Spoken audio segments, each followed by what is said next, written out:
Salam Media Sriwijaya. Pengemudi mobil Pajero Letu Umi Salamah 27 yang menabrak penjual gorengan hingga tewas, proses hukumnya diserahkan ke Denpomal Palembang.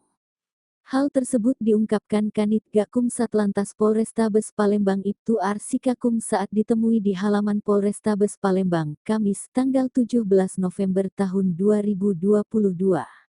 Proses hukum sudah kita limpahkan ke Denpomal Dia Umi Salamah, personil dari Denpomal Kowas, ujarnya. Ia menuturkan, bila pengemudi tersebut hilang konsentrasi sehingga menabrak penjual gorengan tersebut dan juga tukang tambal ban. Untuk tukang tambal ban sendiri masih berada di rumah sakit yang mengalami luka-luka di bagian tangan dan kaki. Jelasnya. Nah, ini Kanit untuk proses hukumnya. Proses hukum sudah dilimpahkan ke Denpomal. Karena anggota ini ya, dokter ya, Pak. Dia personil dari Denpomal. Kowat ya. Betul. Ya. Di Jalan R. Martinilata antara Mulpare Biru yang datang dari arah Pasar Magelang menuju Sukojo.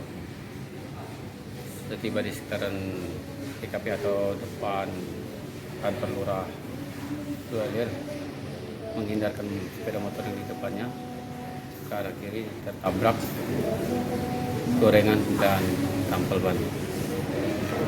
Meninggal korbannya nih.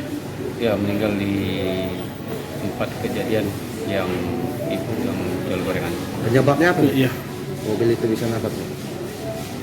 Penyebabnya lepas kendali lah, karena pas dia menggunakan kendaraan yang di depan berusaha ngerem, ternyata tidak gas.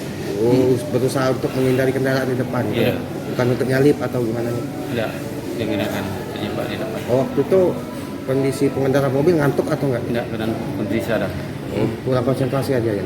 Iya. Sementara itu, Danlanal Palembang Kolonel Laut P. Widyo Sasongko meminta maaf kepada keluarga korban yang meninggal dunia maupun yang masih dalam perawatan.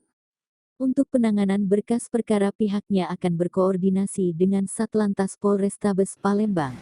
Pengemudinya personel kami yang bersangkutan siap bertanggung jawab atas kejadian ini. Saat ini kami masih fokus pada pendampingan dan memberikan tanggung jawab kepada keluarga korban yang ditinggalkan, katanya kepada wartawan Kamis, tanggal 17 November tahun 2022. Pihaknya juga masih berfokus mendampingi keluarga korban mulai dari pemakaman, takziah, dan sebagainya. Pengemudi Pajero Sport juga akan menjalani sanksi sesuai hukum yang berlaku. Kami hormati proses hukumnya, nanti yang memutuskan pengadilan, ungkapnya.